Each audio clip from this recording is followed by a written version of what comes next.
Hello, everybody. It is the end of summer, technically, because it is the last weekend, isn't it? Last weekend of August. Yes, next weekend is Labor Day. Yeah, Yeah, last weekend of August. So, the last uh, one. yeah, technically, they say September is meteorological autumn, which autumn's my favorite season. So, thank God for that. So, we just got to get through. From what I've seen, some rough, hot weather coming up. Not too hot though. It's not as hot as it has been Uh-huh. this week, but it's going to be, as I was telling MJ earlier, in Baltimore, it's going to be like 79 degrees on Friday, which is like perfect. So low Yeah. humidity. That's the good thing about today and this week is the heat. It's hot. It's like in the 90s, but the humidity is very, very minuscule. So it's very low. But we're not here to talk about weather. If we were, this would be a weather show, and maybe we should do one. Hey, that would be fun. Put some green screens behind us and do a lot of this. This still knows this is the comic show, and that awesome gentleman who we're just talking is my buddy MJ. MJ, how's it going? Hello, interwebs. It's going great. Good. World-renowned writer. Ooh, world It's renowned. writing, yeah. It's bigger and bigger. He's writing, yep, writing, which is good. Just keep writing. But There you go. this is our comic show. Usually it's the beginning of the month, but it is Labor Day weekend next month. Next weekend. Well, that's still next month too. Yeah, it is. Next next Sunday, I will not be doing a show. It'll probably be on Saturday. I'll probably be doing a solo show. I'm having a family reunion on Sunday on my dad's side of the family, which is really good. My uncle from Illinois is coming, and my aunt from Georgia are coming up. And then I think my cousin from Michigan, who I haven't seen in a while, is coming back too. So, and I know my sister and brother-in-law and my one nephew are coming up because my other nephew is at Appalachian State in his freshman year. Doing his college thing. So I'm just going to see how my sister's doing. I haven't talked to her in a little bit. I hope she's doing okay. It's empty nest time. Even though she technically still has her other son, but he's like a sophomore in high school. So he's going to be leaving in a couple of years too. So That's a rough time. yeah. At least for the first couple of weeks. And then she'll be like, woohoo. And then look, Appalachian State works exactly well for my nephew because he's an outdoorsy type of guy like that. But it's like a 6 to 8 hour drive from where my sister lives. And she's like, well, I won't be able to see him all that much. And it'll be hard for him to come up as like, yeah, but that's kind of the point. That's probably why, look, when I went to college, I was 2.5 hours away, which is not a lot, but it is. It's still a lot. But it's long enough that you're not going to have your parents up every weekend when they're missing you or whatever. But it's close enough that if you need to go home or if they need to come pick you up, it's not going to be an all-day 6 to 8 hour trip like it's going to be down to Appalachian State. But that being said, Appalachian State is an excellent school. It's got beautiful scenery. It's at the corner of your state, right? North Carolina, down there in the corner. Absolutely beautiful in the mountains there. So he's a huge outdoors guy. He's got his dorm room is like a view of this like wooded mountainous like oh my God, that's so cool. I wish I had that. Love it then. Yes. He loves the outdoors. He's gonna love it. Yeah, he does. He loves the outdoors. He's an Eagle Scout, so he's lived his whole life outdoors. So, anywho, but we're not talking about college and family. But you know what? I haven't seen him. Yeah, I haven't seen MJ in a while, so I just catch up a little bit face to face. But this is the comic show. So we will be talking comics starting now. This is episode 154. The main topic we'll talk about is Baltimore Comic-Con. Actually, no, let's just start with this right now. Baltimore Comic-Con is next weekend, Labor Day weekend. I'm very proud of it for a couple of reasons. One, it's in my hometown. Two, the guy who runs it is my comic book store guy. His store is literally 5 minutes from my house. So, and he knows me, and I've been going there for 10 plus years. So he knows me, and Chuck, his employee, knows me. So it's really cool, the interaction with them. And I think I've told the story before when we went a couple of years ago. He's the big guy who's running the show, and he's talking to some important guys or whatever. He sees me, he stops talking to these people and comes over and says hi to me and the family and stuff like that because he recognized me and knows me. So you're supporting. Yeah, exactly. And it's kind of cool. So, and what's really good is this had such a rough beginning. It started, I guess, back around 2000-ish. And I think the first year he did it, we had a hurricane roll through like the day before, and it overflowed because it's downtown the convention center, which is right down there in the Inner Harbor area. Which, you know, when you came down for Snarkstock or came up for Snarkstock, we passed it. The water. Yeah, it is. It really is cool. The water from the harbor had drifted over towards that direction. It was it was overflowed because of the way the storm did. Eventually, it receded, but still, it was tough. You know, with people coming in and coming out. So they were in the small section of the convention center. There's two sections: the smaller, older one, and then the nice, really cool, modern one. And then it was 2011 or 2001. In September. It's always mid-September. So he had it scheduled for like around the weekend after September 11th. I think it was the 15th, 16th, like that. So I think he either, I don't know what he did, if he moved it later in the year or if he just canceled it altogether because they couldn't fly in, because after September 11th happened, there was that whole thing about the airports and airplanes and stuff like that. So a lot of planes, people were still afraid to fly, stuff like that. So he had a little trouble with that. And then after that, it seemed to pick up steam, and it has gradually gotten bigger every year. So much so that I think a couple years ago, which is the last time I went, they had moved it into the nice big section of the convention center, and it was packed, MJ. I mean, it was wall-to-wall people, cosplayers everywhere, families.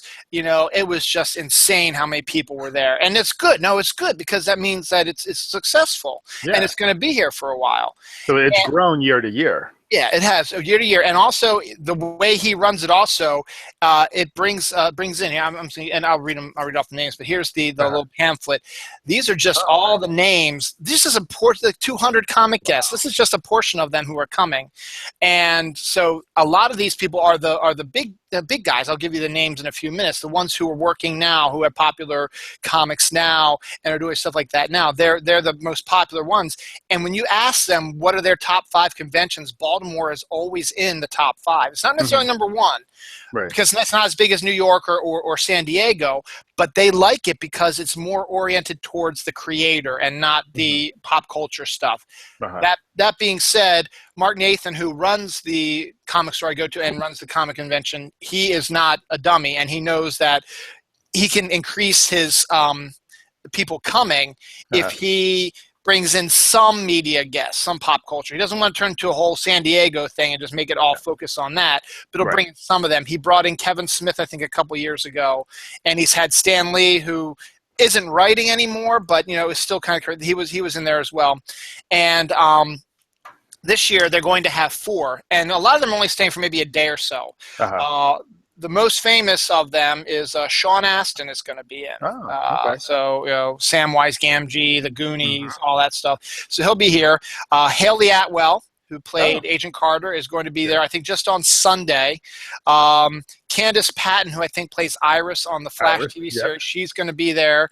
And then we've got Christian Nair, who plays Hodor in Game of Thrones, is also going to be there. So we've got... That's a pretty good, even though it's only 4 there, he's really smart about it because he's hitting a lot of areas of pop culture that are going to draw. Each one's got their own draw. So I think that's pretty cool. And also, it's not every day, so they're not going to be there all 3 days that I know of. I think they are picking and choosing. A couple are going to be on Sunday, a couple will be on Saturday. They also just added a 3rd day a couple years ago also. It had been only a Saturday-Sunday thing, but they added Friday. He took a chance, said, you know what, let's just see what happens. What do you got to lose? Most of the creators are already in town anyway. Let's find out what happens. And actually was successful. I mean, it wasn't like, and that's probably the best time you'd want to go because people still at work and school and stuff like that. But and Saturday is going to be insanely packed, and Sunday is packed but not as crazy as Saturday is. And so it also depends. It's always sometime in September. It varies every once in a while. Sometimes if it falls on the first day of NFL football. Then Sunday it becomes a little less crowded, obviously, because everybody's watching the Ravens game.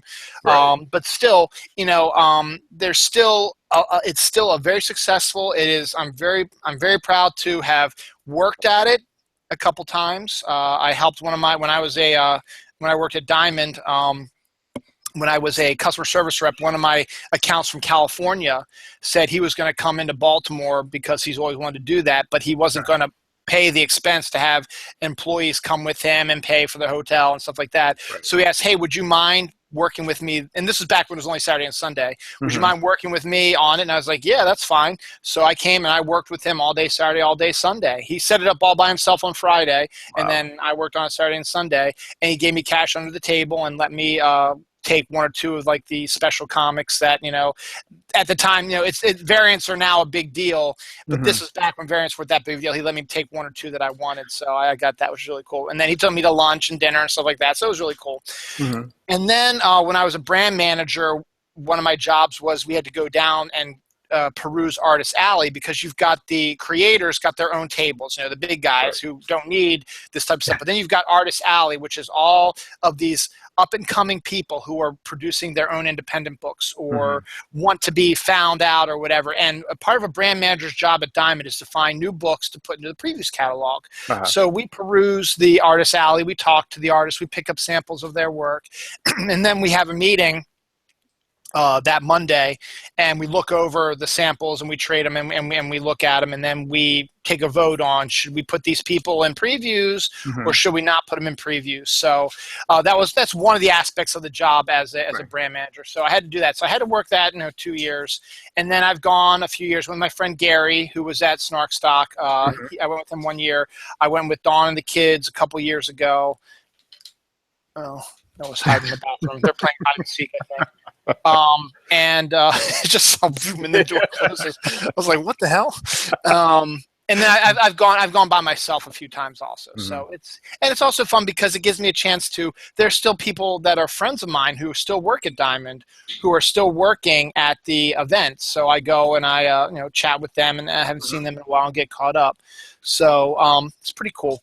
So that being said, these are some of the, here's some of the, another reason to go is this year, the main reason why I want to go is because they're going to have a bunch of convention exclusives. Now, this is one also. This is my Spirit shirt that Francisco Francavilla did. I got this for free at Free Comic Book Day because they order a bunch and they try to sell it during the con, but then if they have extras on Free Comic Book Day, they put them out, you get them for free. That's how I got you your Grendel shirt. So which that's another, which is another Baltimore exclusive. So this year, they are doing something they've never done before. They have coffee mugs that say Baltimore Comic-Con on it. And I was like, I want that. I love it. They had a picture of it. It's like, I want it. It's a coffee mug, good size, Baltimore Comic-Con. Yes, this will work. And then Frank Cho, who's a local artist, and everyone knows Frank Cho, he always does the com because it's local for him. He is doing a creator-owned book for Boom Studios. I think it's called Skybound. It's coming out this fall, I think. And it's basically a female James Bond. That's so, cool.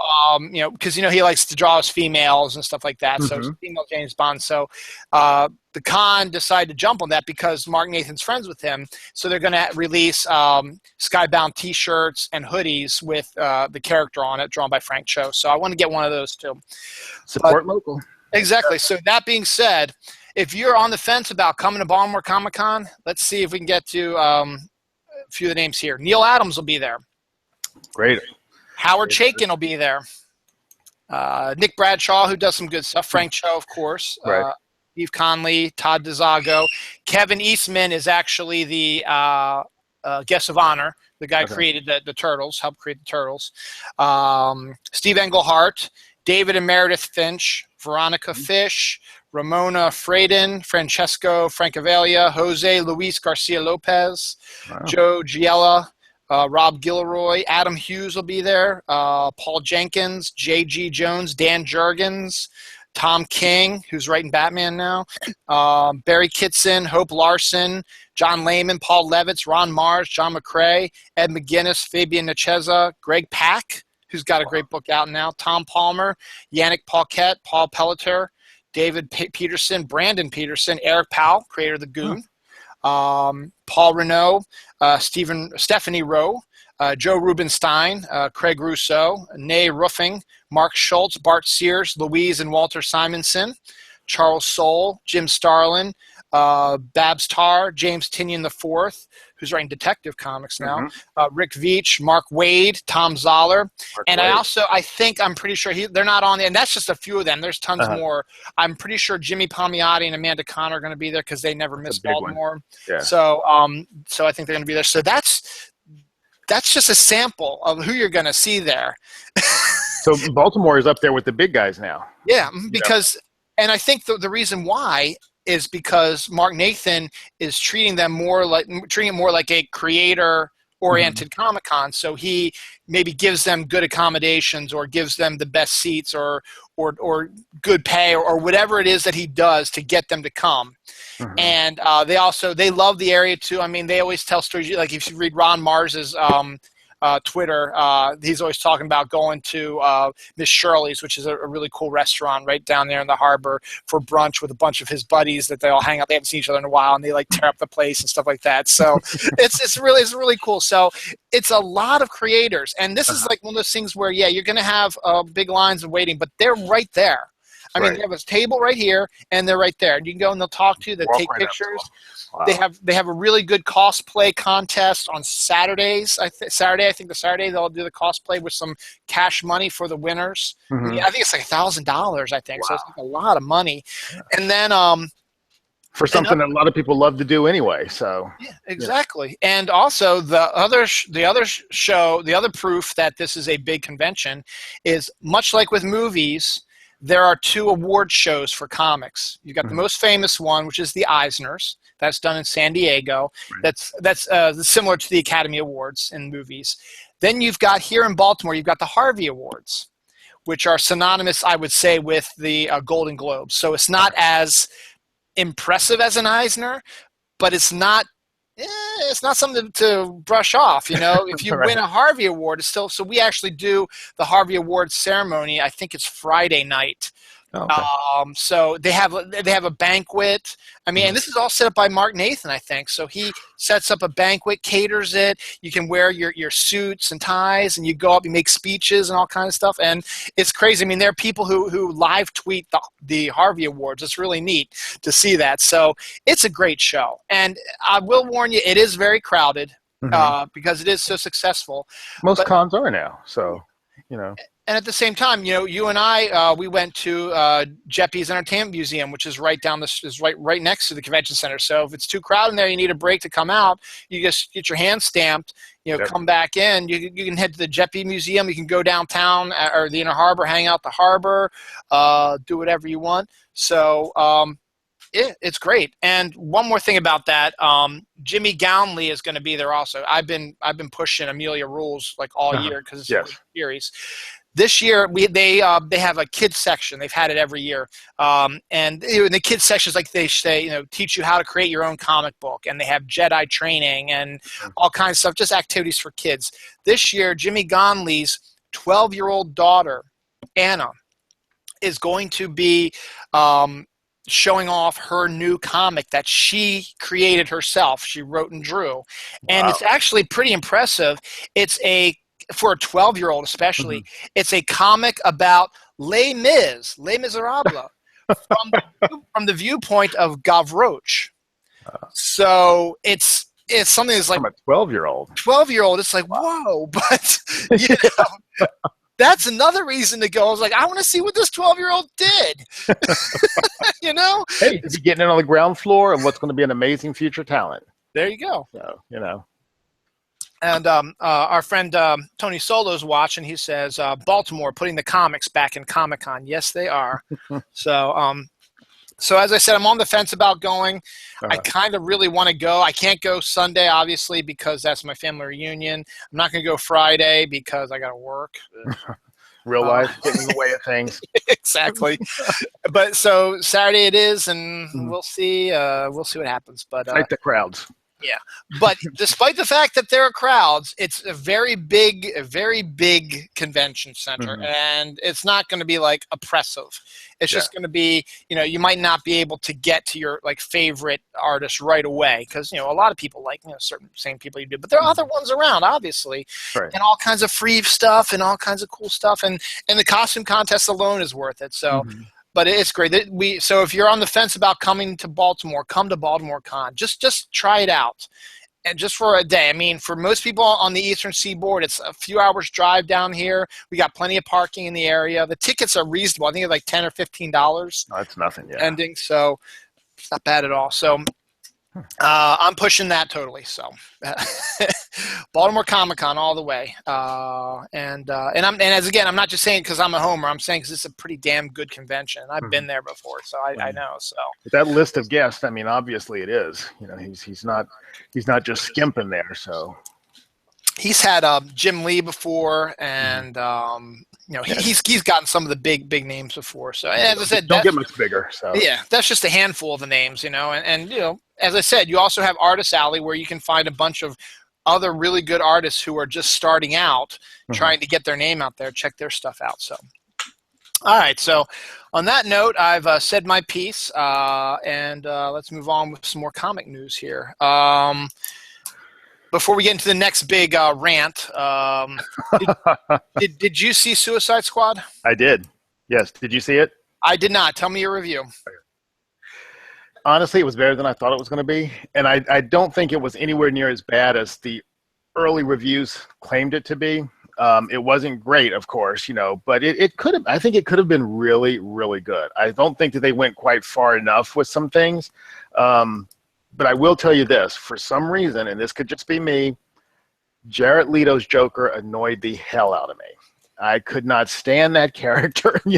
There was something about his voice, his mannerisms, that cackling laugh that he had, and even though he was only on the screen for a total of maybe 5 minutes in the entire movie, it worked my last nerve every time I'd see him. I did like Harley Quinn, but my biggest surprise, I guess, was Will Smith. I didn't know that his part was going to be as big as it was. Maybe they re-edited, maybe they reshot to include more of him, but in all honesty, he put that movie on his shoulders and carried it. I mean, he did. It was like vintage Will Smith, with the perfect timing for the one-liners, the snarky attitude, the action, the emotion. It was just like perfect for him. It's like they made that movie around him, but then they kind of marketed it as a Harley Quinn Joker story, which it wasn't. So I did like it a lot more than I thought that I would. The ending, I didn't really care for the Enchantress. The ending of it was a little bit over the top. I don't think they knew what to do with her character. They made her like all powerful, but yet still she's getting into fist fights with them. I'm like, why are you fighting somebody if you can just, snap your fingers and vaporize half of a police force? Why are you fist fighting these people? So, it was kind of silly at parts of it, but it was pretty good though. It was entertaining. Was it a great movie? No. Do they still have a way to go? Yes.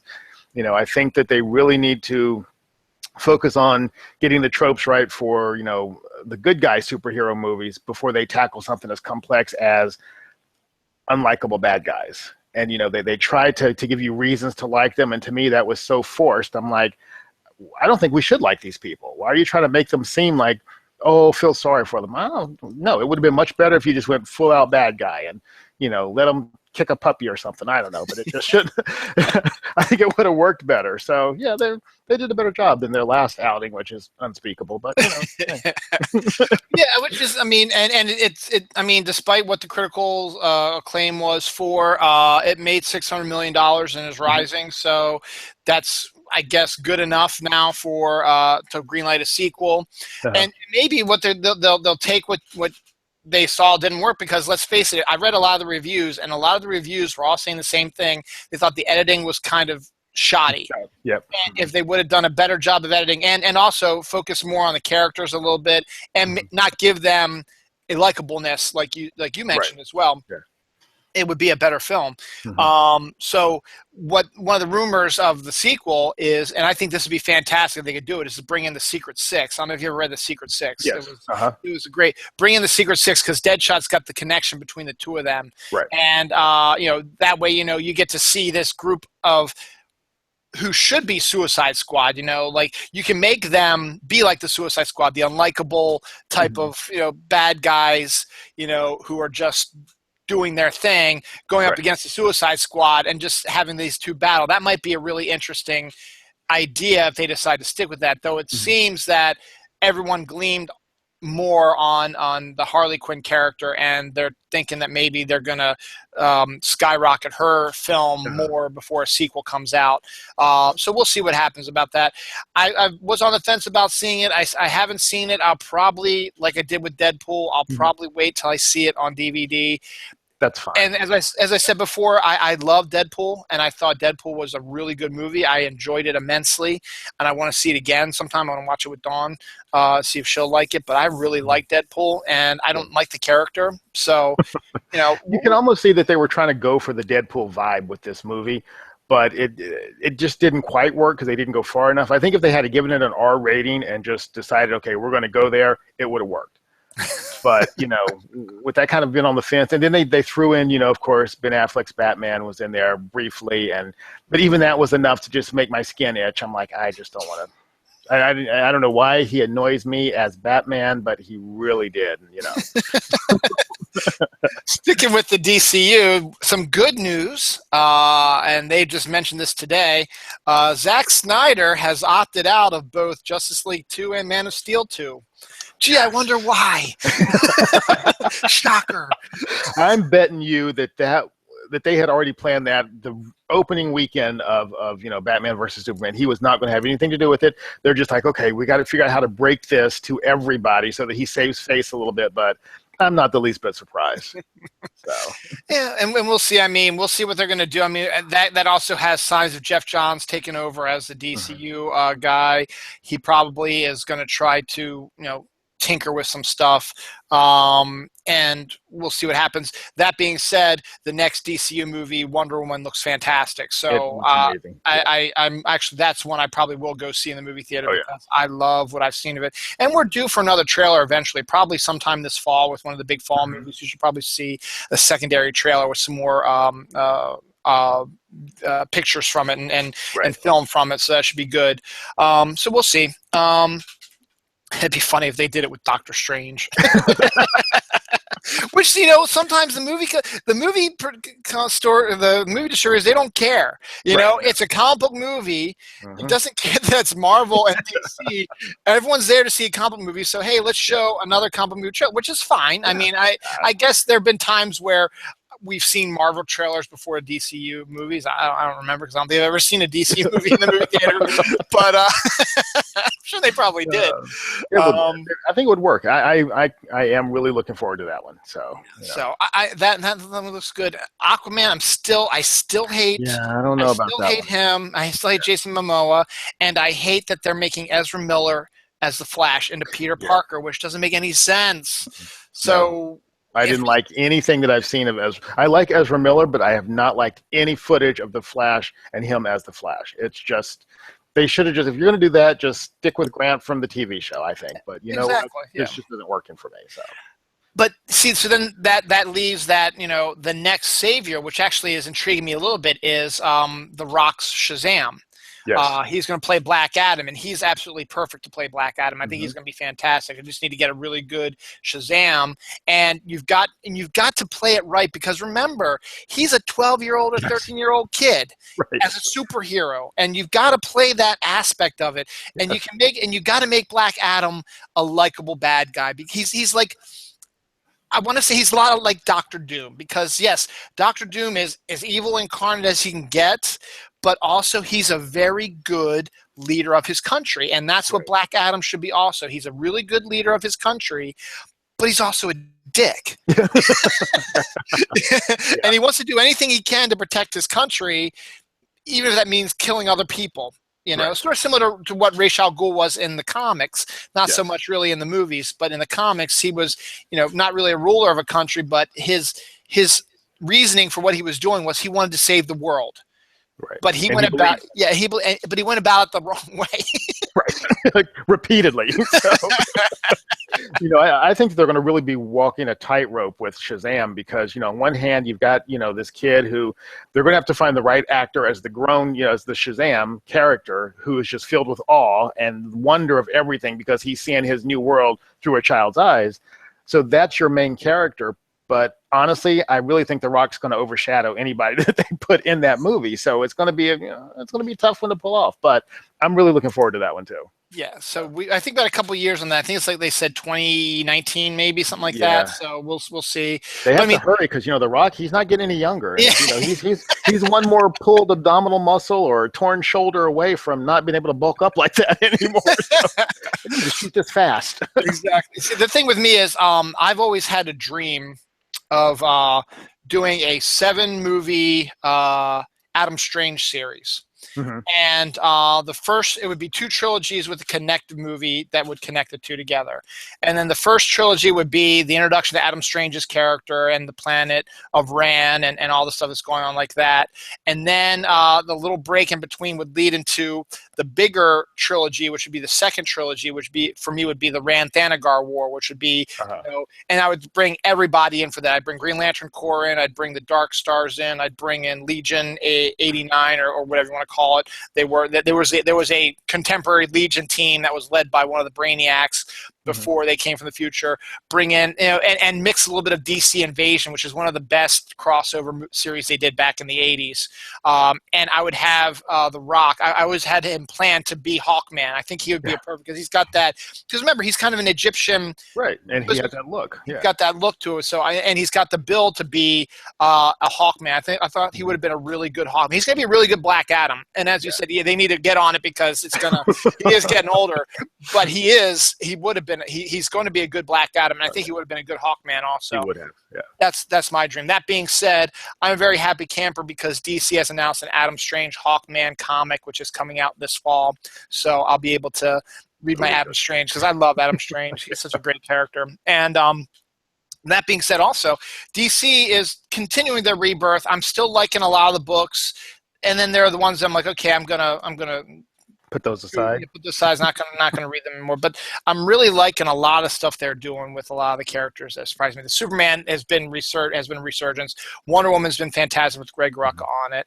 And then you've got the new Green Lanterns with Simon Baz and Jessica, who I love. So. Mm-hmm.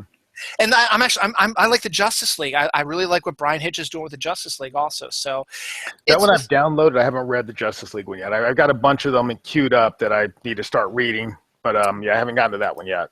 Yeah, and the Titans is another good one because I love Wally West and he's back now. So then you've got the Titan, the real Titans. You've got Nightwing, right. You got Donna Troy, you got Speedy, you got not really an Aqualad, but a type of Aqualad type of character that's been around for a while. I can't remember. Tempest, I think that is Aqualad's name. Never mind. He changed it to Tempest. Yeah, and then they have not necessarily a Raven because they're putting Raven in the Teen Titans. They've got a female who has supernatural powers. Also, I forget what her name was, but I'm liking the Titans also. Okay. So we'll see. That being said, I haven't read the new stuff yet. Blue Beetle looks interesting. I haven't read that. That came out this week, so I'll check that out. But Rebirth is still going to go on to like October. So they're still going to be doing a bunch of Rebirth books all the way through there. But they're also starting to drop some more hints that they're going to start doing more duo books. Okay. And Adam Strange and Hawkman was the first one that I thought of. And this one I'm really excited about, Midnighter and Apollo. I'm bringing them back. Them back, and it's going to be written by Steve Orlando, who's fantastic, and it's great because Midnighter and Apollo are gay, and right. Steve Orlando is gay also. So you need to have it's good to have a gay writer who's going to be writing gay characters and make them not be the typical what you expect of a gay, what you always think of a gay person is like that. The stereotype. The stereotype, yes, that's the word. Thank you. So I'm actually looking forward to that also because I love Steve Orlando's also writing Supergirl, and I love the rebirth for Supergirl. I think #1 comes out either this week or the first week of September, so I'm actually looking forward to that. But I read Rebirth. I really enjoyed his Rebirth, which was fantastic. So Steve Orlando is a really good writer. I'm just saying it's good to see people who are of that specific, either a specific color, like a black writer writing a black character, a female writer, writing a female character or so like that. The Willow Wilson, who's writing Miss Marvel, who is Islamic, she's Islamic also. So it's good to get, a person of color or sexual orientation, whatever, writing characters that they can relate to, and they're going to make them be exactly what they should Yeah. be and not stereotypical, which I think is great. So Yeah, they just inject a little bit of reality into it, and it also goes to show that the comic companies now are taking diversity seriously. They're like, we want to grow, we want to reach out to everybody and show them that you are included in this, and we're going to show you how serious we are with inclusion. So no, I'm all for it. I think it's great that they're doing these. And that's also a good thing too with the Wonder Woman movie. We got a female director directing that, and Marvel's taken a page from that also with the Captain Marvel movie. They have 3 directors lined up, all are female. Yes. Nikki Caro, Leslie Linka Glatter, and Lorraine Scafaria are the 3 on the list. So one of those 3 is probably going to be directing Captain Marvel. So I like that a lot, and it should be very interesting. Very, very interesting. Very interesting. I'm looking forward to it. That being said, not all Marvel movies are doing well. Gambit is becoming the snake-bitten Crow. Like the Crow, they're always trying to they're trying to revive the Crow. They say, we got this director, we got this writer, and then, no, we don't. They left. Well, same thing happened with Gambit. The Gambit, they hired Doug Liman. He was going to do it, and now he's not going to do it. Instead, he's going to be doing a live-action Justice League Dark, which excites me to no end. Which will be much better. Yes. I love my mutants, but they really need to look around and say, there's a reason this has fallen apart, I think. Was Gambit popular in the Wolverine? No. Is he popular in the comics? Yes. But can they translate that to screen? Absolutely not. There's just no way. If you want to get Channing Tatum to play Gambit, that's fine, but throw him into an X-Men movie. Absolutely right. I agree with that. And but I'm more than excited to see Justice League Dark. And if Doug Liman can stay with it and get a good cast behind him, there's another DCU movie that I might go see, because they have been saying they were going to do a animated version. They still might, but now he's working on a live action one. And I love DC supernatural characters, and I'm probably going to go off. I'm going to go off on this. I think I'm going to go off on an episode of our show in October, just talking about these characters, because I love them so much. You got your Zatanna, your John Constantine, your Swamp Thing, your Black Orchid, Deadman, who I absolutely love, Spectre. You can throw in there as well. So just all kinds of and if you can do a really good Justice League Dark movie, then yes, that would be 100 times yes. And get it to come out in October. It's a Halloween movie. Come on. Don't bring it out in the summer. That's a fall movie right there. Exactly. And you know what? Nowadays, it's no longer really true that the summer is the only time that has blockbusters. No. You're starting to see it in the spring now, and in the fall and late winter, you see it. So you can have a blockbuster. To make a blockbuster, you need to have a good cast, good film, good story, and a lot of things that people want to see, and then they'll make it into a hit. They're going to go. It doesn't matter what time of year it is. Look at Star Wars. Those are Christmas movies. So, people will go to the movies. They still want to get out of their house, and they will drag the kids with them on the weekend, even though they're in school, So just, they need to move away from that whole summer blockbuster schedule for movies. Exactly. So that's been that said. Also on the DC line, sort of a supernatural character. This was really a creator-owned character. I think it was DC that did it for them. Jimmy Palmiotti, who I talked about earlier, and Justin Gray created a character called the Monolith. And that has been bought as a possible movie. Because right now they're looking for all kinds of different because some movies are hot right now. I don't know how much longer it can sustain that.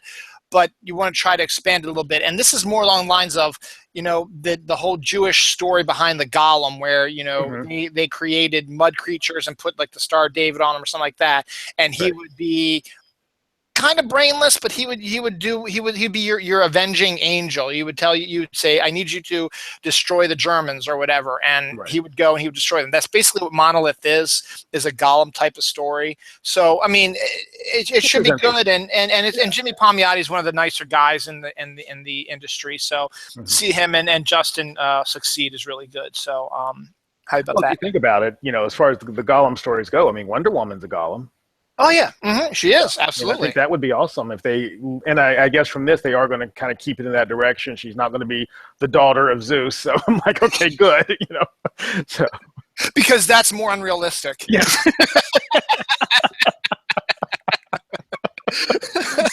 No, but no, I agree. I've always liked, and once again, I have my Adam Strange movie ideas. I have a 4-part Wonder Woman story idea, movie wise, and I was going to use that aspect as well of her being made out of clay instead of the daughter of Zeus, which I thought was ridiculous. But and the other thing also that I was going to throw into that movie is there was in a comic there was like a flashback where Wonder Woman and Aquaman knew each other because let's face it, they're both kind of royalty, and he can swim anywhere he wants to. He can't get onto Paradise Island, but he can hang out in the water and they can have conversations and stuff like that. And they're both young and they're both like the children of rulers and stuff like that. So they have a lot in common.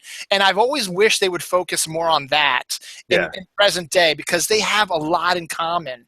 They really, really do. And you don't have to turn them romantic because I hate that.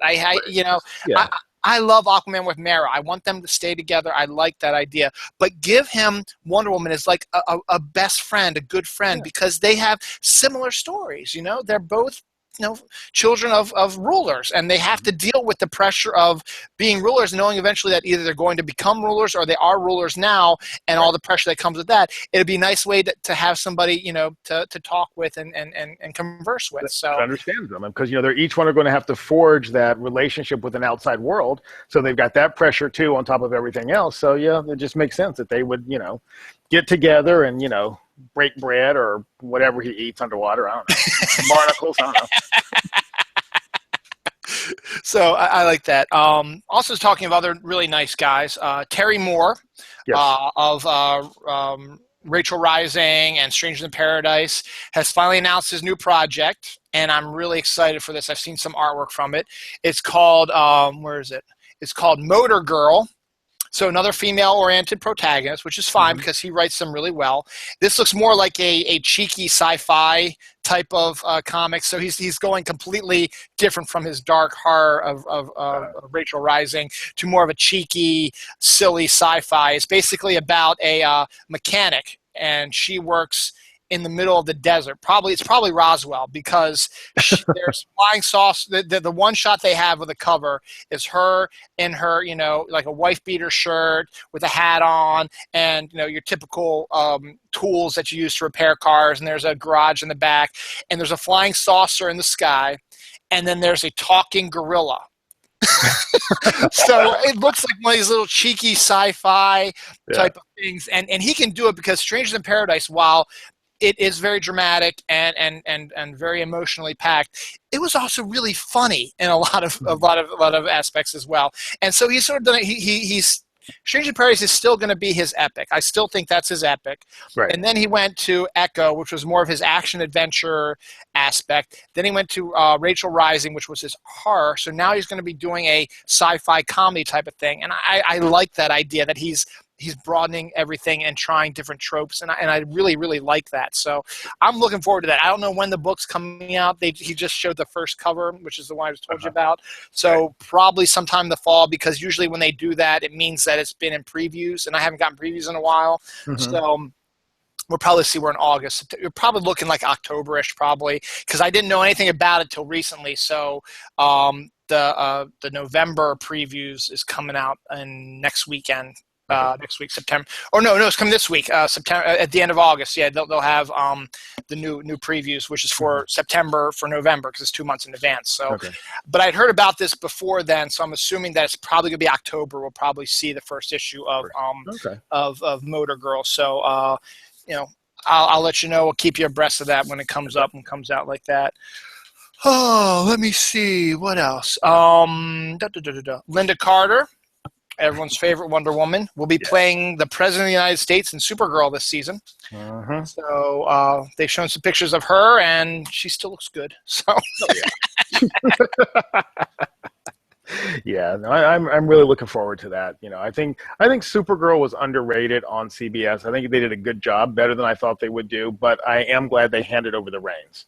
Because, honestly, let's face it, CW has a much better, grasp on what to do with superheroes and shows like that for the television. So, and the fact is, we're going to get a 4-part crossover sometime. I think in October they said. That's just insanity. And the fact that they are doing Flashpoint in the Flash, and this all exists in the same universe. They're going to have it connected, though.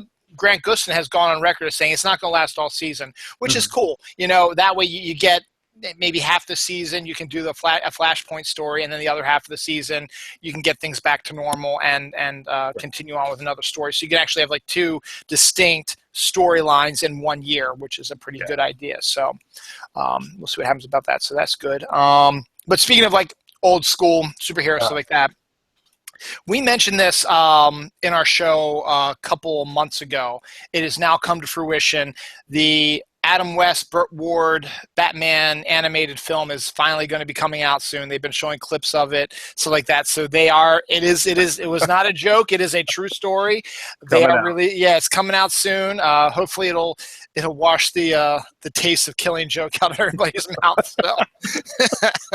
Which That was so bad. you said it was horrible. Yeah, That I was mean, like the worst thing I think I've ever sat through. And I mean, it was oh, it was so bad. I mean, the only thing about it that was redeeming was the fact that they could have made such a good Batgirl animated movie. That, you know, if she were alone, not, you know, being stuck to Batman and, oh, woe is me and blah, blah, blah when it comes to him. But that movie was horrible. Oh, it was awful. I will tell anybody who's thinking about watching, don't even watch it. You know, it's not worth TV with the commercials in it or anything. It's just like, it's a horrible, horrible movie. You know, and the whole time I'm watching it, I'm like, I knew this was going to be bad. Why am I looking at this? But then I watched the whole thing. So, you're glutton for punishment. So, but that's good because now you can do all the stuff that I don't want to do, and then you can talk about it. So. Well, you know, I also believe in supporting animated movies. I want to support the medium. I want them to see that, you know what, there's at least a couple of sales that people brought this movie, but it was just really, really bad. And I don't know what they were thinking because they had to have seen the finished product at the end. I mean, who sits through it and then says, okay, yes, let's go ahead and move on with releasing this? That should have been shuttled. I'm just like, we can't do this movie. So. But you mentioned that. I'm just going to twist gears a second. Have you seen Kubo and the Two Strings yet? No. Okay. I didn't even know about that until I saw it like a week before it came out. I saw the trailers for it. That wasn't even on my radar. Yeah, our fellow snark aleck, Lisa Marie Bowman, is making it her life's work to try to get everybody to see this film because to her right now, she's called it the best film of the year so far. Really? So yeah, so she's and everybody else who's seen it has pretty much said the same thing about how good it is. So it's one of those is like, you know what? Maybe I need to go see it. Maybe Labor Day weekend I'll fit in with all my. Well, I got Monday, so maybe we'll do. Maybe we'll take the because it is a kind of a family film. I think they said so. Maybe we'll take the family and maybe see it on Labor Day itself. But yeah, so you know, it is animated, and I totally expect to see it in the Academy Award nominees for Best Picture, Best Animated Picture, and hopefully maybe it'll win because honestly, it's hard to tell. You know, I don't think Finding Dory might win, though Pixar has a better track record.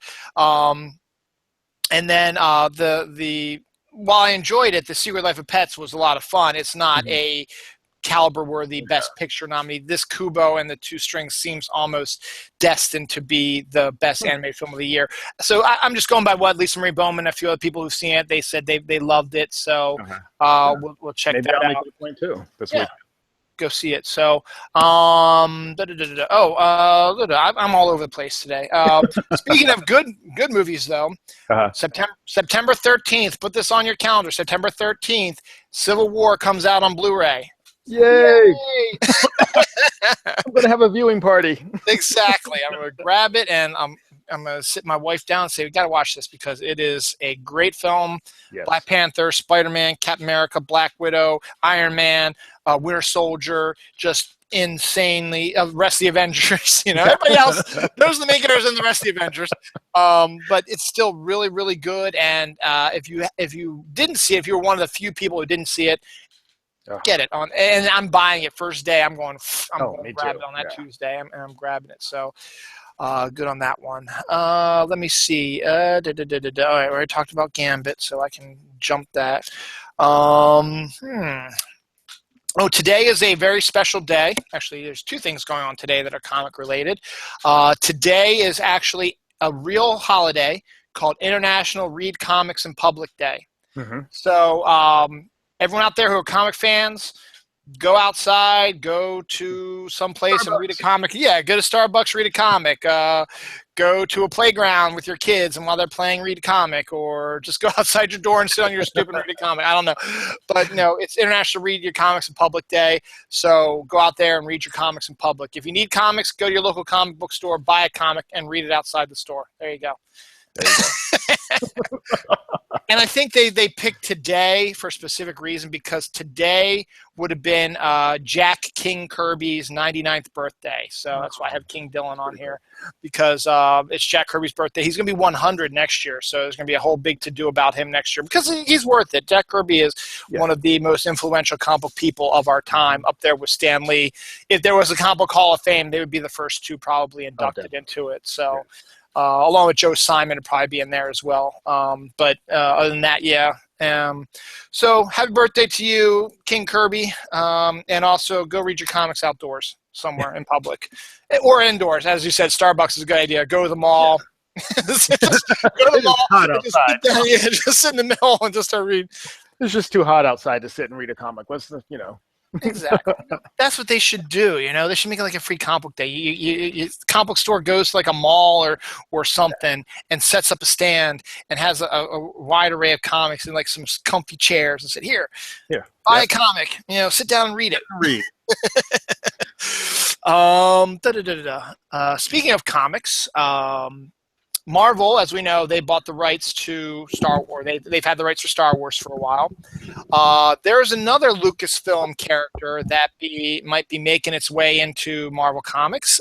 Indiana Jones is rumored to be getting a Marvel comic done in the same style as the Star Wars comics, which are canon according to Disney now. All the comics that you see from Marvel are part of the Star Wars universe now, Force Awakens and the original trilogy included. So maybe they're going to do something similar with Indiana Jones. You can do that now because Harrison Ford is 90 million years old. So he can't really do anything, even though he keeps saying, we're going to do Indiana Jones 5. It's like, no, please don't. Please, yeah.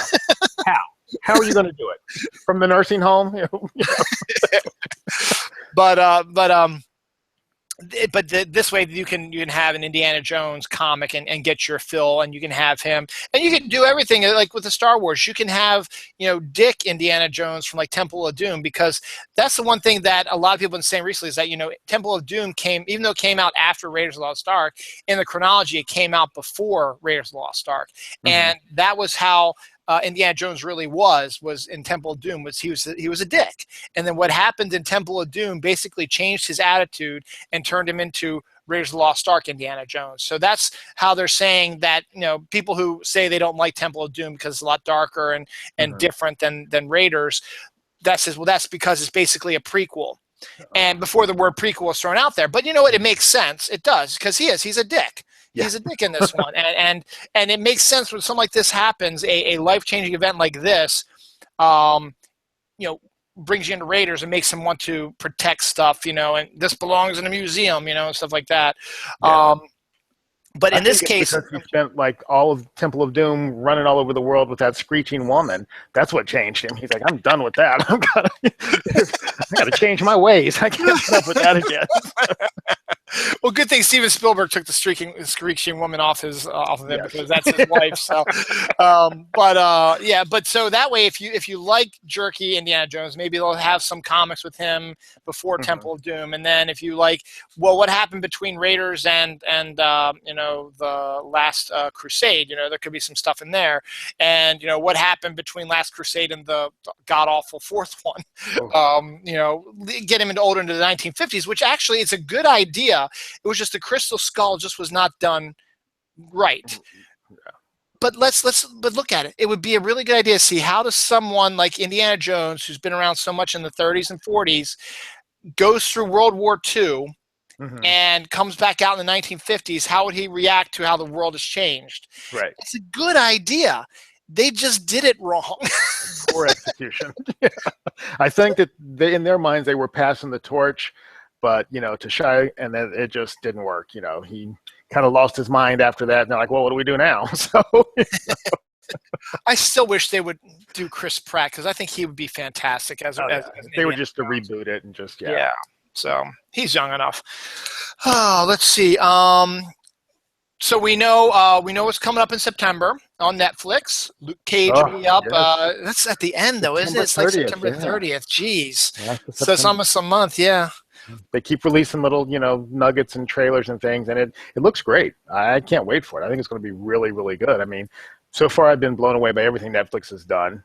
Well, a couple of exceptions, but they have a good grasp on it. I like that the way these showrunners are taking the direction that they're going with this, and it's going to lead into the Defenders. So Iron Fist, which looks interesting, even though they showed like a 10-second trailer. Looking forward to that too. Well, maybe they'll show a little bit more once Luke Cage comes out in about a month. Mm-hmm. That'll give it something. But Netflix isn't the only one who's working with Marvel. Hulu has just announced that them and Marvel are doing a Runaways TV series, which is kind of an interesting idea. I mean, you can't have Netflix do everything, right, because pretty soon they're going to say, I don't want – there's so many characters, but we just can't afford to do all of them. We need to push it off to someone else. Right. Runaways is a good idea for a series. So if you have to go through Hulu, you go through Hulu. But, it's a good idea. It's got a younger cast. Stranger Things is huge on Netflix now.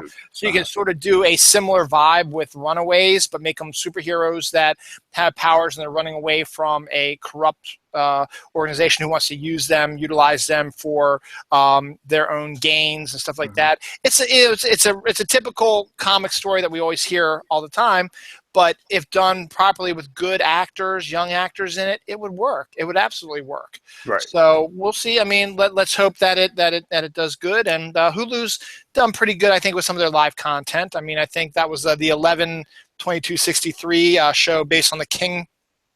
Wasn't that Hulu, I think? Did the series based on that with, what's his face? The guy who played Harry Osborn in the original Spider-Man movies with Tobey Maguire. Oh, God. James, something Franco. Like that. Franco. Yes. So, based on the time travel one. Yeah. So if you can do a good one there, if they can do good there, if they can make Runaways pretty good. So, and you're going to get Cloak and Dagger on the ABC. It's not ABC Family anymore, but Freeform or whatever it's called. That could be good too. So, it's good to see that. Now shifting to the Marvel MCU. There's some big news coming up in the cinematic universe. Thor Ragnarok's score is going to be done by Mark Mothersbaugh from Devo. Now he did the score for Princess Bride, which is fantastic, and he also did Rugrats. He did like the score for Rugrats, but he's done scores for other movies. So I'm actually intrigued by that because I liked his scores. They're actually pretty good. So to see him do the score for Thor Ragnarok, and then they also revealed a really cool on-set picture that had Thor in human clothing with Loki all in black, and it's a group scene, and there's like a girl who's like fawning over Thor, and then she turns to leave and runs into Loki and looks at him like, what the hell is this guy? And then walks away. And then you see Loki look after her, like checking out her ass or something. It's like, that's absolutely perfect. I mean, it's not Tom Hiddleston being a dick. That's him being Loki. They were filming the scene. So I'm intrigued by Thor Ragnarok. I'm liking the energy and excitement of the crazy director, Tiki Wasawahi, some really crazy name director, but his energy, his excitement for it is almost palpable. As I said, that set picture I saw was really cool, and they're starting to reveal a little bit more about that. You've got Cate Blanchett playing Hela, which is fantastic. You're going to have Valkyrie in it. You're going to have Valkyrie in it, which is another really great character in there. And you're going to have Mark Ruffalo's Hulk. I mean, it's good to see. It's good to see them. It's good to see them, outside of the Avengers where, they normally, granted, they had those funny scenes in the Avengers. They're fighting together, and then they go to the train station, and the Hulk punches them out, and then they have a battle. So but it'd be fun to see the two of them working together. And then you've got Tom Hiddleston still doing a great job of Loki, and we see Sir Anthony Hopkins has come back as Odin. So somehow that whole story is going to be. So I'm getting really excited for that, and we got to wait for next year for that. But still, I'm looking forward to that. I think it's going to be really good. I'm excited for that. We also got Guardians of the Galaxy 2 next year. Yep. They keep showing more stuff about that. I'm getting excited about that as well. That's going to be good. I think that's going to be fantastic too. And then and Doctor Strange. I mean, Doctor Strange is only a few months away. I mean, that's the more and more I see that, the more and more I'm liking how that looks too. Early October, I think, or November, somewhere around there. Early November, yeah. I'm excited about that too. I think it's going to be fantastic. I can't wait to see that. I think they nailed that pretty good. I think so. And then we also got a new Spider-Man movie next year, which I'm also getting really excited about. Now, we're going to talk a little bit controversy right now, and you've probably seen this. They pretty much said that Zendaya is going to be playing Mary Jane Watson. And, of course, we've had this discussion before. I don't care what race you are. Right. If you can be the character, be the character. I don't care. I don't care. And here's the thing. The way Zendaya looks, and I know it sounds creepy because she's like 18 years old, but she could be a freaking supermodel. Just look at her. She's got the face and the hair and the body, you know, and she could be a supermodel. And guess what? Mary Jane Watson was a supermodel. All right? Yeah. Eventually down the line, I mean, yeah, when she got older, obviously, but to just see the progression, you know, of a teenager close to being, you know, a 20-year-old who's going to progress, because you know what, a lot of those supermodels, that's where they start in their early 20s is when they start showing that. But she looks like a freaking supermodel, and she will absolutely, everyone's upset, well, she doesn't have red hair. Red hair's going to look bad on that, you know. I'm sorry. Dark skin with red hair, I just don't like it. I mean, but, you know, give the nice silky black hair, I'm fine with that. Or brown hair, that's good. In all honesty, I think that, you know, her chemistry with, I can't remember his name, the kid that's going to play Tom Holland. Yes, Tom Holland. I think they're going to have great chemistry together. I can see that, you know, working. It's been a long time since I've been excited about a Spider-Man movie, a long time. So I am really looking forward to this. And I want to see what they're going to do, because they keep announcing all these new cast members. They're going to have a Betty Brand, a Flash Thompson, a Harry Osborn, a J. Jonah Jameson. They're going to have the Shocker. They're going to have Michael Keaton as the bad guy. You got to love that also. Tony Stark is going to be in it. And then you've got hot Aunt May, Marissa Tomei. Just to see that too. I would love that also. And and then they're also calling it like the John Hughes superhero movie. If they can get that vibe, it's going to be an amazing movie. Yeah. And not just because it's Spider-Man, but just he has such a wide variety of characters. And obviously they're bringing out characters like Betty Brant and Liz Allen and Ned Leeds is another name that they mentioned also. Yeah. And, you know, they're bringing all these characters that, you know, a lot of just superhero, you know, people who've just maybe seen the Spider-Man movies, they're like, who the hell are these people? You know, because let's face it, Elizabeth Banks was great as Betty Brant, but you never saw her. She was in it for like 2 seconds. I would have loved it, because Betty Brant is Peter Parker's first girlfriend.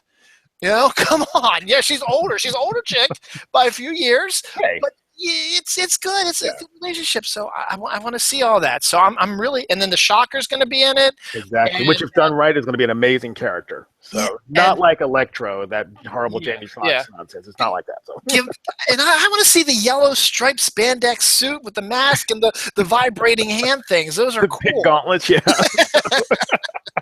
And you know, and you've got just a really good cast coming up. A young Donald Glover's going to be in it. I'd love to see who he's going to play.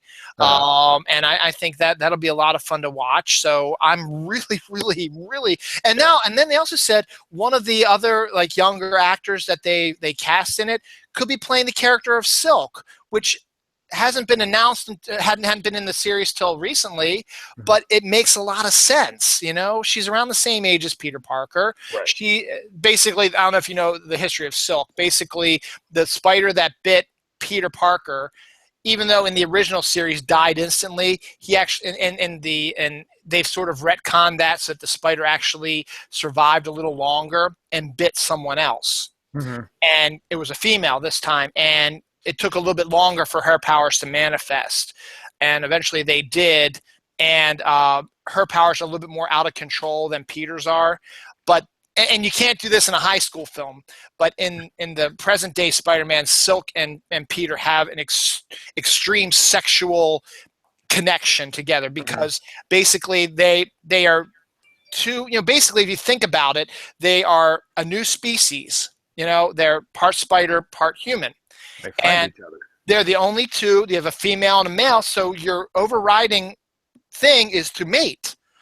And that makes a lot of sense, Now, if you can do it a little less sexual for his high school, because that's a little out much. there. Yeah. But I mean, but what you can do though is, she doesn't necessarily have to be a main character, but just have an almost not stalkerish, but have a very close relationship with Peter. And because they don't understand what's going on, and he'll have a relation, but at the same time, he doesn't feel the intense love towards her that he might feel towards an MJ or Gwen Stacy or whatever. He just feels more of my loin's burning. Yeah, exactly. But to start it off in high school, you can have sort of that confusing, daydreams, because that's because that's what you had. You had daydreams in high school of things and what if scenarios, stuff like that. But most of the time, nothing happened of it, and then you move on to college, and that's when everything goes batshit crazy.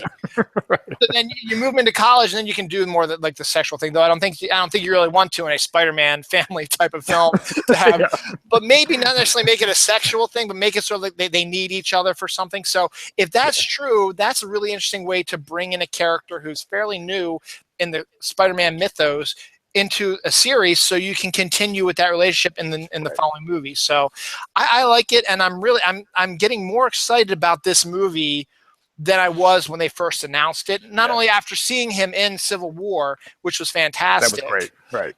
I like it a lot, and I've always been a Spider-Man fan. So and if they do a really good job with it, the good thing is Sony's going to be like, okay, go ahead, make the next one, make another one, because the MCU knows how to do these characters. So. And they get a portion of the money, so why not? It's a win-win for everybody. So,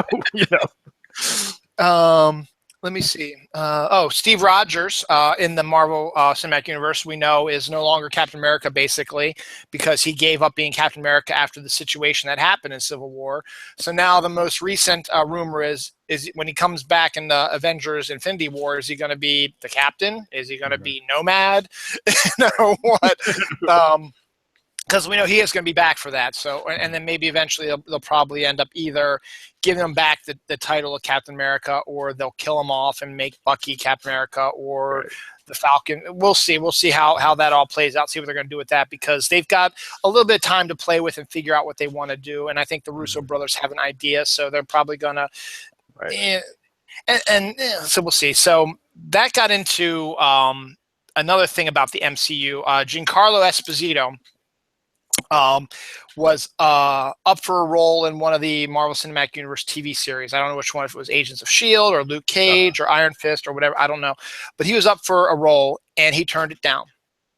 And he said the main reason why is, he said, I would love to be in the Marvel Cinematic Universe, but I am concerned with the disconnect between the TV and the movie branches of it. Because, you always hear the story about the two sort of sniping at each other a little bit. You need to see, but that's the thing. If you want to make it all part of the Marvel Cinematic Universe, I mean, you made Coulson, who was in the original movies, as head of S.H.I.E.L.D. Obviously, you want to have him connected to the movies, but you haven't really been doing that because, there's, I know it's hard to get, Charlie to come in and do Daredevil, or Jessica Jones to come in, or Mike Coulter to be Luke Cage, or whatever.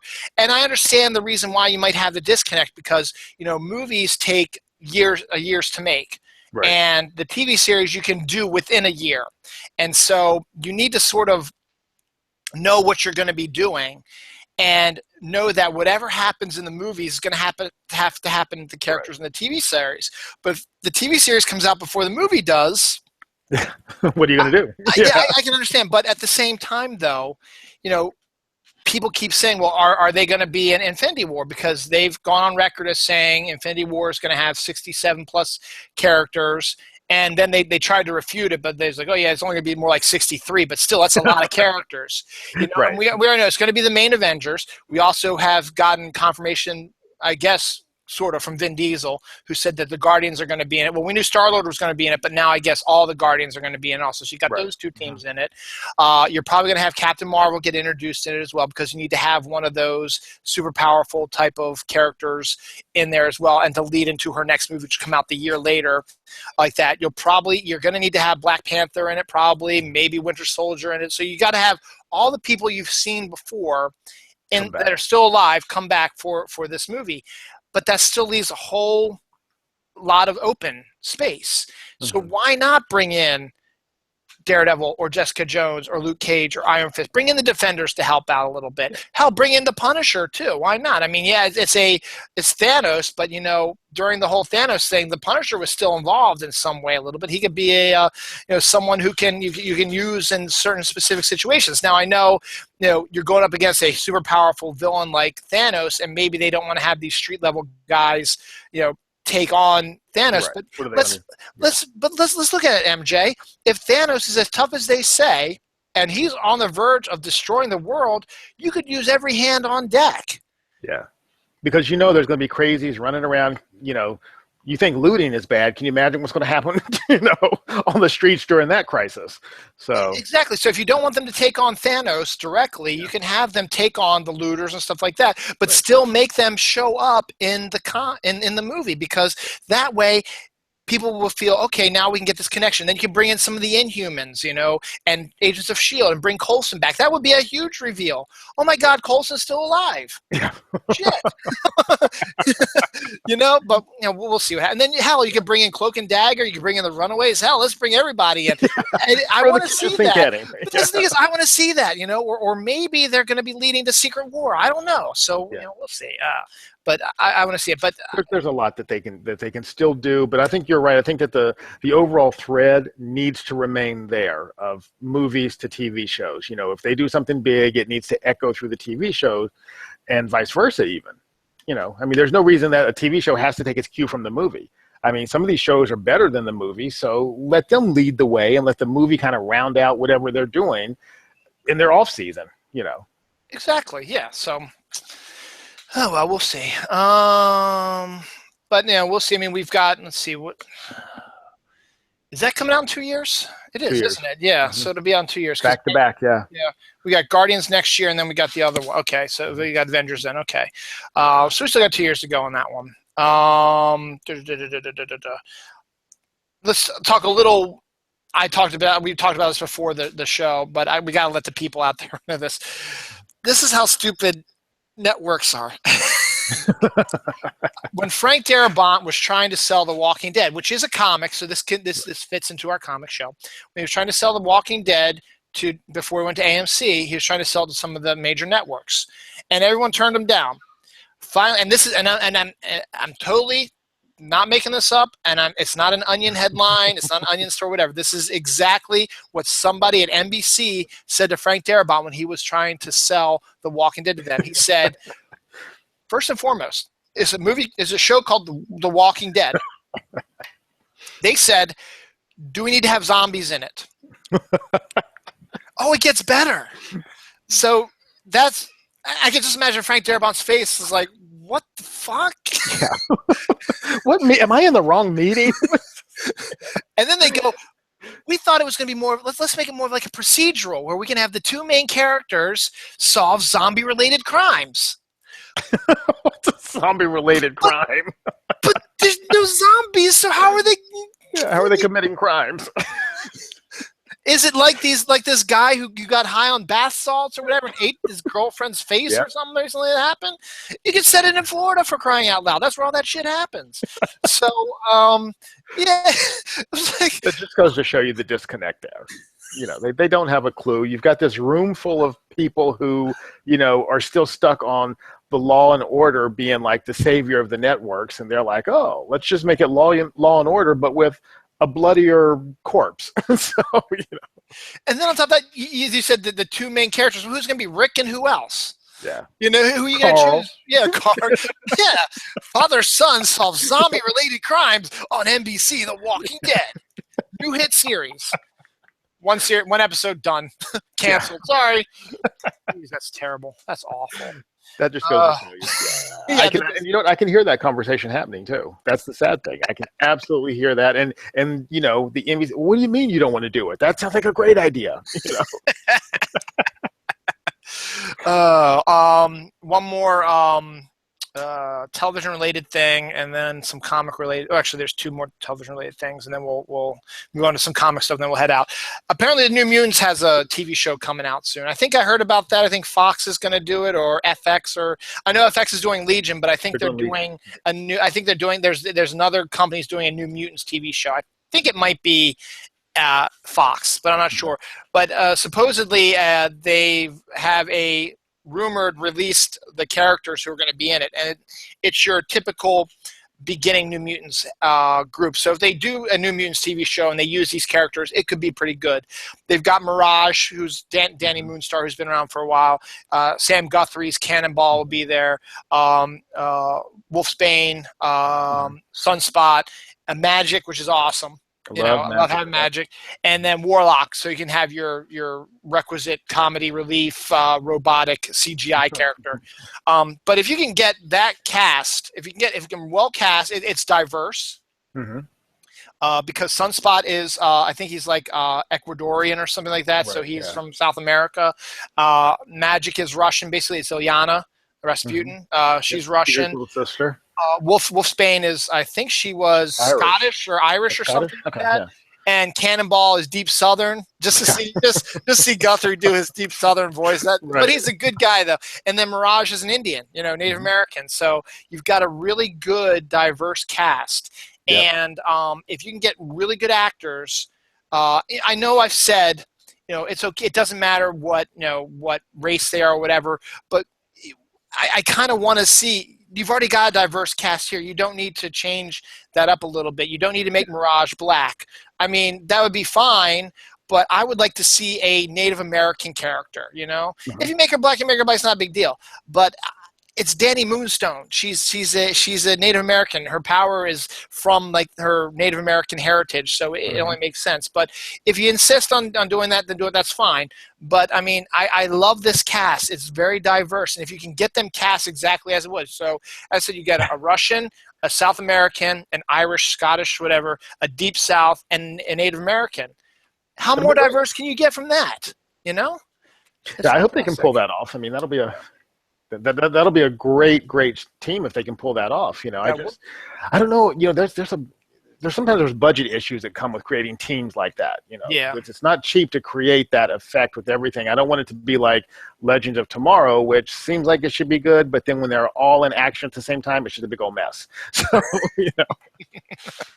Yeah, they need to work on that. And plus, if you're going to make Warlock a completely CGI type of character, no, up a lot. No, buddy. I'm on air right now. There you go. That's right. Without the music, you can jump up and down. That's right. We got a trampoline back there. So we'll see what happens. I mean, I don't remember where it's from. I thought it was Fox, but I could be wrong. Look that up. I don't know. That was one of my favorite comics growing up. That was a great comic back when it started. They had some really amazing storylines. They weren't like children. I do hope that, I don't know if they would or not, if they're going to use the Magic character from the current X-Men line versus the one from the New Mutants. She was a lot more adult and, a lot scarier too. So, yeah, as I said, we'll see. I mean, but I think you can do a really good job with that team, and you got a really nice, diverse team, and I think it would work out perfectly for it. One more TV-related thing before we get into just regular comic stuff, and then we'll head out. This is another thing that makes me roll my eyes. The Gotham showrunner, we talked about this earlier too, has said that he doesn't believe superheroes work on TV, and the main reason why he said they don't is because of the costumes.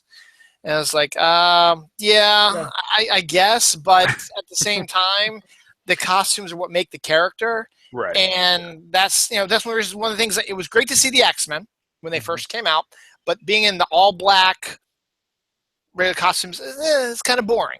I want to see the yellow and black on Wolverine. I want to see the green Phoenix outfit and the dark navy blue with yellow trim of Cyclops and Storm and her black and white type of stuff, But at the same time, though, I'm just dumbfounded what's going on in Gotham right now, and you're making a series based on one of the most popular characters. Granted, he's not in it, Right. and probably never will be if the costumes are what screws up superheroes on TV. Will Apparently, never show up. yeah. So now you're going to get James Gordon, fighting the Joker. It's like, Yeah. well, No, no. this is just crying over spoiled milk. Your people are not flocking to your TV show the way that they are some of the ones on CW, and you can't figure out why. Well, take a look at your own show. There is a reason why. Pick up Twitter. It's like, what? There's only so much you can do with a kid, his butler, and a detective. That's not a superhero show. Right, and you know that everybody wants to see the supervillains. Yes. So you're releasing them 10 years before he becomes Batman. You've already had everybody. I mean, yeah. Poison Ivy's now going to grow up. She's now supposedly going to change from being around the same age as Bruce Wayne to being a hot chick now because they need to up the juice on the ratings. Now that, from what I've heard, also Bruce is starting to get, the actor who plays Bruce, starting to get into that 13, 14-year-old range, and so is Catwoman. They're going to start investigating the relationship between them, make it a bit more romantic to get that set up as well. You've got, all these other new characters coming. They've got the rumors that Joker is going to be popping up, the kid who played the guy who was in it the first season or whatever and was killed, but now is supposedly coming back, and you got Dr. Hugo Strange was introduced, and you got Azrael introduced, and the Court of Owls and all this stuff. Not going to work. It's still not going to work. Like I said before, if they want to save that show, they need to do a 5-year time jump. At least get into his training, get into him leaving school to go and realize what his true calling is. Start that moving. But if they stick with what they're doing, I don't care if the kid's 13 years old and getting involved with a 13-year-old kid. No, nobody want to watch that. So, that wouldn't even fly on the old WB back in Dawson's Creek days. Let alone now. Nobody wants to see that. Exactly. So we'll see. But I mean, it's just weird. It still bothers me that a lot of times we still see people out there who think, regardless of what's going on in the world now, that being a fan of like a Star Wars fanatic of Star Wars or comic books or Doctor Who, whatever, that you're a middle-aged man living in your parents' basement. Right. I thought we shattered that whole stereotype. Yeah. And apparently we haven't, because I still see it. People still use it as a punchline to a joke, or a way to insult somebody, someone who likes something like that. And this doesn't help any, because yes, your show, you're introducing all these characters, Poison Ivy and Catwoman and the Riddler and the Joker and stuff like that. But they're not wearing their iconic costumes, and they are not taking on Batman, because no one wants to see Gotham Central taking on these mass villains. They want to see Batman taking on these villains. It's just it's ridiculous. Or what you do is sort of similar to what Supergirl did. Okay, if you don't want to have Batman in your show except for periodic appearances, Grant's going to change now in Supergirl, because with Superman the first season he just popped up periodically, but now he's going to be a regular on Supergirl, which is fine, which it works. But if you want to do something similar to that, then you should have made the series Gotham Central. You should have made it modern day, but the Batman is still out there.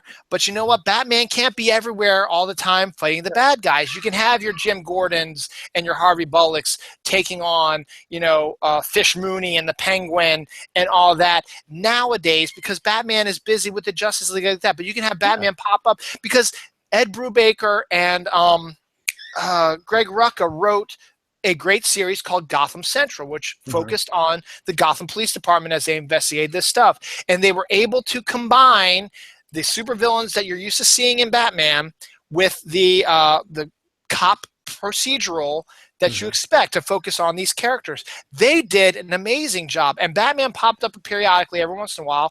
And also this would have been a great first series to just really grab your attention. Modern day Gotham Central, the first storyline they did, I think, in the comic was somebody dropped a dead child, like teenager, dressed in a Robin costume on the roof of Gotham Central, where the Bat thing is. So obviously someone killed a random child and dressed him as Robin as a statement to Batman that we're going to hunt down Robin. So then you send your homicide crew to try to find this out. Batman's not... he knows Robin's still alive, and yes, he might care about people, but you know what? He's got to take care of the whole city. Yeah. That's what, and he works with the police department. He wants them to do their job, so he takes on the guys that he's more accustomed to taking, and he's letting the Gotham Police Department, who's now all cleaned up, you know, with Commissioner Gordon, do their job. And that would be good, because then that way you have a Robin. You know, it's not necessarily the real Robin. It's a kid dressed in a Robin costume, and you can go and you can do your procedural, and you can, you know, interview the Penguin. You can interview Fish Mooney or whatever, and see if they know anything. You can have like a Deep Throat who could be like a Riddler or something like that. Who, or you could have the Riddler decide, you know what, I'm tired of messing with Batman because he always beats me. Why don't I go against a lesser group of people in the Gotham Central and mess with them a little bit, and then get surprised when they actually solve the crime and stuff like that. That would be another good story arc, you know. And you can bring the Court of Owls in also. That's a good storyline. I mean, if you can use that as a basis, because, you know, it makes sense that there's a secret society in control of Gotham for centuries. It makes perfect sense. And you can bring that in as well, but you don't necessarily need to have Batman in all the time. You can have him pop up in the shadows. You know, that's what he does. Commissioner Gordon doesn't have to be there the whole time, and he doesn't have to be focused on, but you can't do it the way that they're doing it now. It's just, you know, and you'd think they would realize that, but again, this is a network that would make a zombie show with no zombies. So, of course, they'd make a superhero show with no superheroes. It makes perfect sense.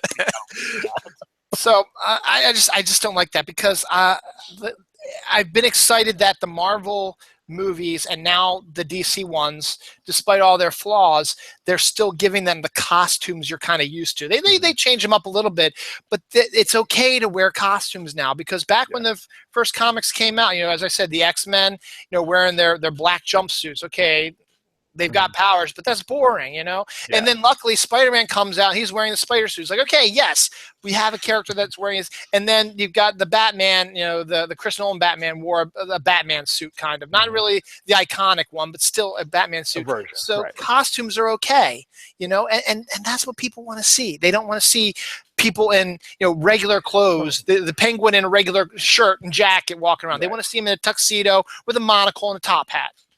And I think that part of that is, you know, when it comes to the costumes, they're in that period now where they're giving us the costumes, but they're kind of making them not quite so garish and lycra, you know, whereas before, if you look at movies from the 80s, if they had to do them, they looked like a Jane Fonda workout type of, you know, superhero costume. And that's what I think that people think of when they think of a superhero costume: bright, garish, shiny, stretchy lycra.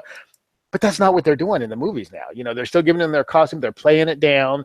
They're taking from it the iconic parts of it that make the costume what it is, that you recognize that character for, and they're modernizing it. So I don't see why they can't do that for TV too. I mean, to me, it looks fine. I mean, Green Arrow's costume on the television show basically looks like it does in the comics, but it looks great. It's not garish. It's kind of muted, but it's still, you know who he is when you see him. So yeah. So that just pisses me off to no end when people say stuff like that. So you're living in your mom's basement. Don't they know I have my own basement now?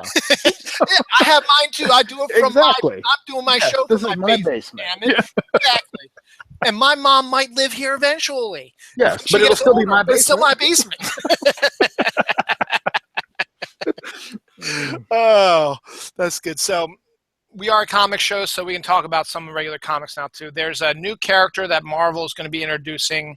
His name is Mosaic. It's like the first main character who's going to have their own series eventually that they've introduced in a while. You know, that hasn't been you know, someone from their old, like, you know, Red Wolf, who's been around the Marvel Universe for a while. Not as often as you'd think, but he was still a character that was created. He had his own series for a while, you know. So like that. This is a completely new character. Maybe it's been since Speedball, maybe, because a lot of the other characters had been around for a while when they introduced these new comics with these characters in themselves. But Speedball is one of those that was created specifically, you know, a brand new creation. I think Stan Lee had his hand in that, and Steve Ditko, I think, even did that was like he came out of retirement to help Stan create this character, and then he left after that. But this is Mosaic. Now, the only problem with Mosaic is he sounds a lot like Deadman, but not dead. From DC. Basically, he's a person who can body jump into other heroes and stuff like that. So, not as he's not dead, but he's almost like he's an inhuman, I think. So his ability is his body is able to jump into someone else's body and control them. So it looks good. They're going to release it in like a 10-page preview on digital, I think, this fall, and then it's going to lead into a regular series coming up at the end of the year, I think. It's an interesting character, interesting idea. We'll see if they can work it. But as I said, it sounds like Dead Man, except he's not dead. So Undead Man. Undead Man. Let's see. Getting into Independence, right? Yeah, getting into some Independence. This actually kind of shocks me about how interesting this might be. Rob Liefeld, who is, we all know, has had a bad. He's going to be revamping Youngblood next year. I think he's going to start a new Youngblood series next year. However, he's not drawing it. No. Rob went out of his way. No, this is I got to give him props for this. Rob went out of his way, and he found almost like indie people, guys who I think they're both guys. I think indie people who have that indie sort of quality. When you see an independent comic book, they sort of have a specific way it always looks, kind of weird-esque, washed out, but realistic at the same time. It's sort of a kind of a weird, bizarre aspect. Well, he found a artist and a writer who had done like a little independent mag, and then my cat just threw up. So if you hear something weird, that's they're revamping Youngblood. They're going to make it more look like a independent type of, because it's from Image. It's going to be from Image. So Image is an independent company. So the characters are going to be more like an independent version of a superhero. So it's going to look more indie than your typical Rob Liefeld type of character. So he's going to be revisiting it. He's going to be co-writing it with this guy, and then this artist is going to come in and do it. So. So in other words, the characters will have feet? Yeah, they'll have feet, and they're proportioned, and they look really good. It's on the internet. I'll see if I can find it. I'll send you a link to it if I can find it. It's not bad looking, and we'll see. I mean, those were some good characters that he had. Yeah, they were some good characters. So say what you want about Rob Liefeld, he was a good creator. He is a good creator. He's very polarizing, but he's a good creator. Yeah. And you know what, on top of that, what it reminds me of, and I just literally thought of this, when they released the Doom Patrol comic back in the early 90s, I think, and Eric Larson was working on it, and it was your typical Doom Patrol type of stuff with Robot Man and all this stuff like that, and it just wasn't selling really well. So Grant Morrison came on board and totally changed the whole dynamic, and it became a smash hit because Grant Morrison changed it up a little bit and used characters that you're not expecting and different looking and stuff like that. I think that's sort of similar like what they're doing with this. Okay. It's new versions of the characters that we've seen before, but I guess they're a bit more realistic looking, I suppose, and more like real world type of looking. So gotcha. It's really hard to explain without. I'll see if I can find it because it looks pretty interesting. But he's going to co-write it with this other writer, and then this guy is going to draw it. So I might check that out too. Yeah, it might be interesting to check it out. I'm sure they're going to be talking a lot about it. What did I write there? Oh, Chad Bowers and Jim Toe, I think, are the names of the creative team, along with Rob Liefeld. So it has a very different feel to it, and so that might actually be successful. So we'll see about that. Yeah. Really switching gears now. I love what Archie's doing. They get it. I mean, they go from your typical classic Archie, where you see the whole high school sugar-coated, all ages type of thing, and then you do Afterlife with Archie with a zombie apocalypse, make it a darker horror thing. You make your Sabrina a more horror-oriented comic, and then you do an updated for the 21st century Archie and Betty and Veronica and Josie and the Pussycats, and then you also cross it over with Archie meets Predator and Archie meets Sharknado and stuff like that. This Archie Comic Company, they get it. They get comics are supposed to be fun, and they're jumping onto all types of. They did a series with Glee, the TV show, So you got it, but it was successful. You got to like that. You jump on what's popular, and Right. you make it and you make it great. Well, they're going to actually do the Wayback Machine on their newest crossover coming out this fall, October 5th actually. And I might have to pick this up. It's a one shot, Uh-huh. and it's Archie meets the Ramones. Oh my god. Talk about way back. It's going to take place in the 70s when the Ramones were like sort of at their height, Uh-huh. and it just Archie meets the Ramones. Yeah. I mean, it's up there with Archie meets Predator. I mean, it's like I gotta see this.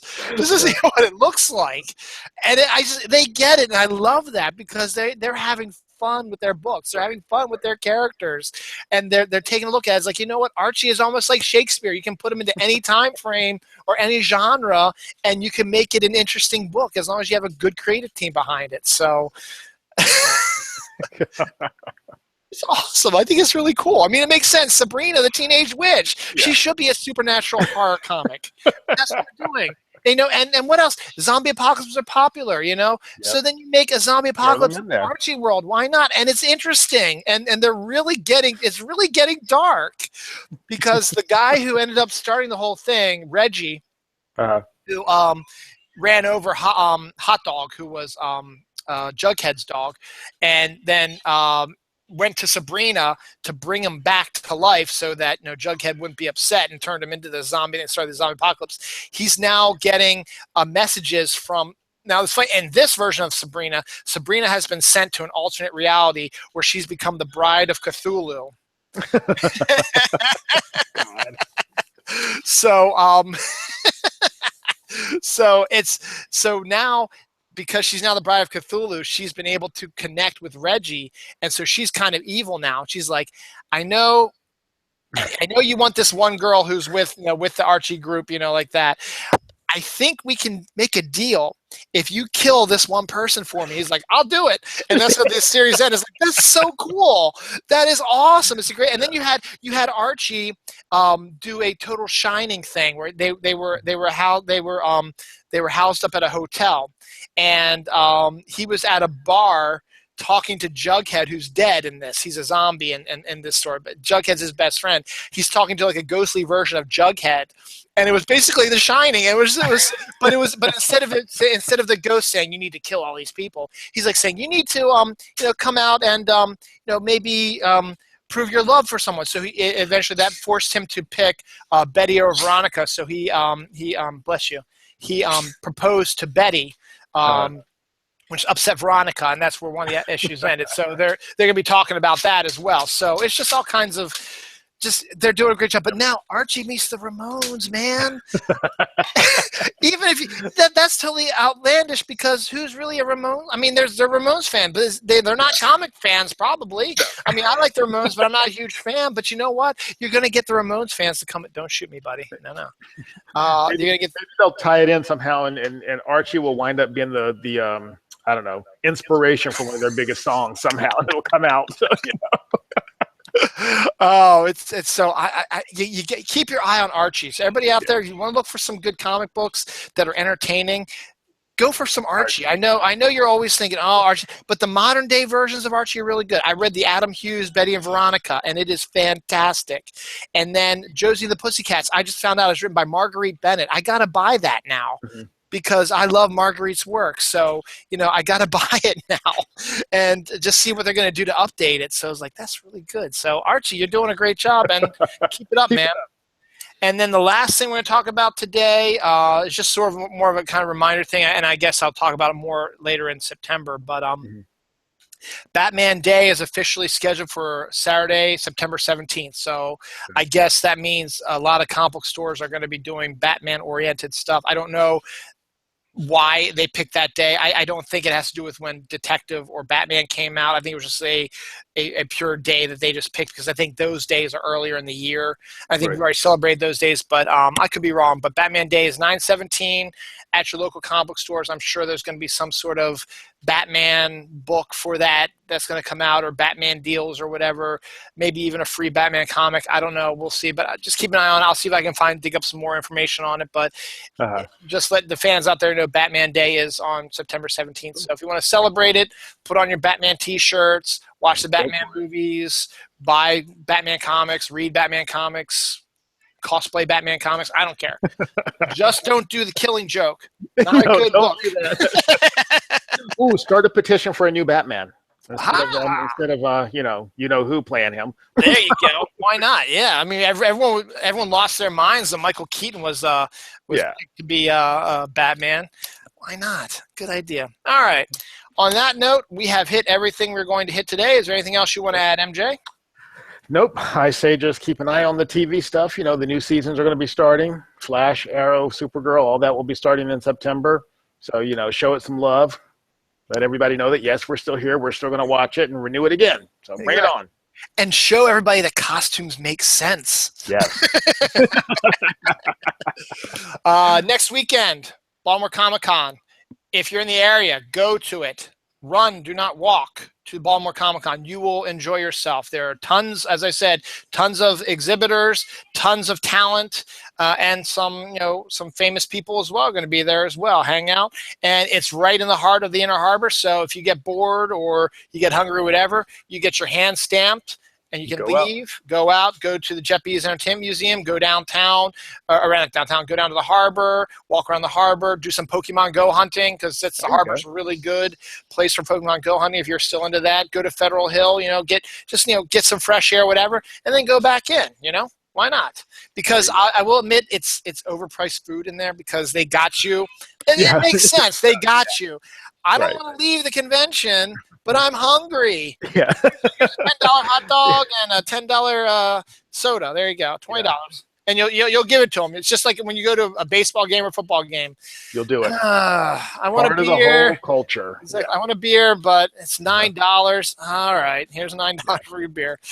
That beer tastes so good at a ball game. So for some reason, it really does. Cold and fresh. Yes.